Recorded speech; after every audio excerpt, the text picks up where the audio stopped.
When I was 26 years old, I crashed my car into a tree and I died.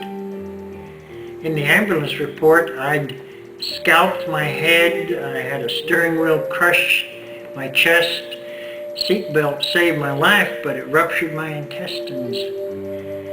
That's what they say happened to my body, but what happened to me was really something different.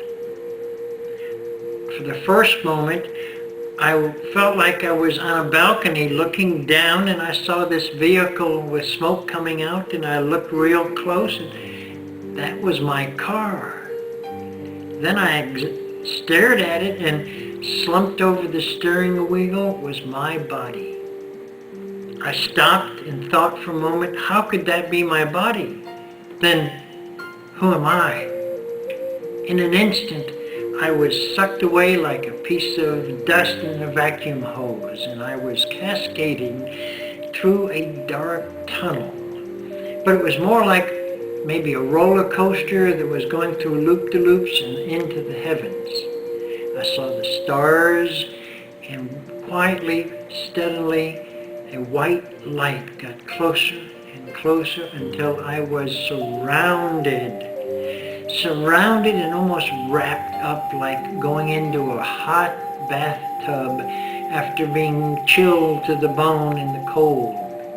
I was in a loving presence and white light that just filled me with a sense of peace, a kind of safe, loving presence that is impossible to describe, but so wonderful I can't stop trying to find words for it. In that white light, every question I ever had, any idea about what was what or how things worked, was answered immediately.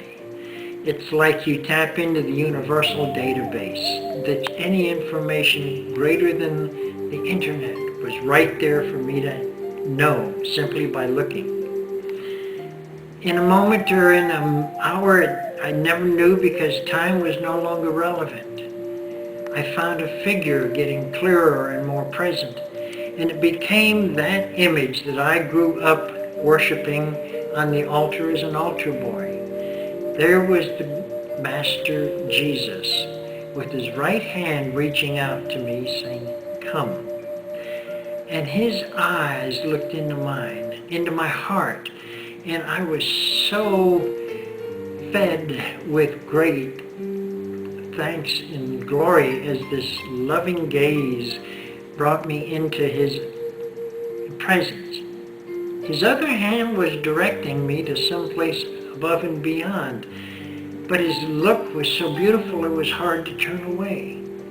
But a loving command says, "Look." And I turned, and up to his left was sitting on a big broad chair a grandfather like Godfather, Father God himself. God waved to me with his right hand, and with his left hand was patting his left knee, saying, "Come on." And for the first moment in this entire experience, I became self-conscious. I backed away. Me? You want me? And in an instant, I was in his lap with his arms around me, gazing up into his face as he was looking down into my eyes. And his loving presence, his great smile, just told me I was safe. I was home. And with his right hand, he waved at his feet and said, "Are you through?" Again, it was so difficult to turn away from his loving smile, but the command was, "Am I through?" So I looked down at my feet, and there was like a whole photo album all dropped and spread out. And as I looked down at these pictures, it was pictures from my past. And it wasn't just a photograph, it was a 3D image. It was one of these experiences where when you get a picture back and you remember what it was like when you took that picture, I could recall not only what it felt like, but how I was thinking and recalling exactly how others were feeling because of the way I was behaving. The first image was one of when I was stealing some Coke bottles from a neighbor's garage, a way to go to the movies. And I remembered the mildew inside. I felt every aspect of the experience and went down the road saying, thank God, nobody knows. No longer did I complete that recall. Then there I was, looking into God's eyes, saying, oh, I'm sorry, that was bad. God's response was just more than I could understand at the moment. He said it was neither good nor bad in the grander sense. It was a lesson for your learning. So I get to recall and relive every experience, even when I teased that girl in junior high because she talked with a lisp and she was big and fat.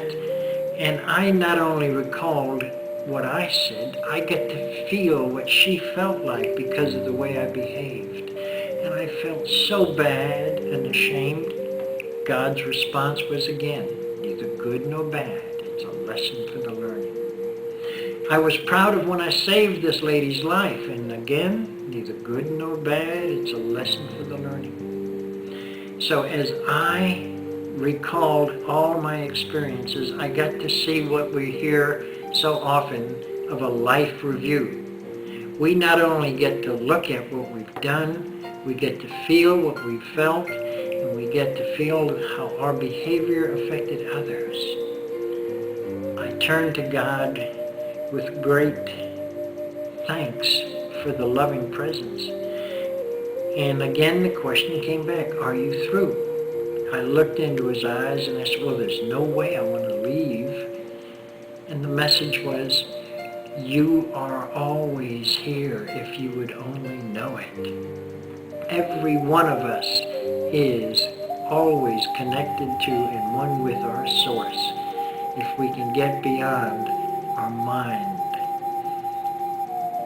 I did respond with, I'm not going back, but I had a final thought. Let Mom know I'm okay.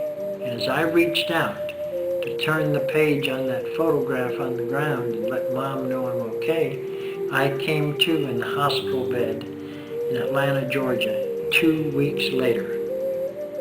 That was my first and primary experience, and I've come to realize that that has many of the core elements of the classic near-death experience. I'm so grateful that I've been able to meet other people who've had these experiences and to come to confirm that, no, we're not crazy. We've just had an opportunity to connect with our source and learn that this life that we live is an opportunity that is in giving to others that we receive and become more valuable. Not what we get and have, but what we give. That is the lesson I'd like to leave you with in my experience of dying. Bye.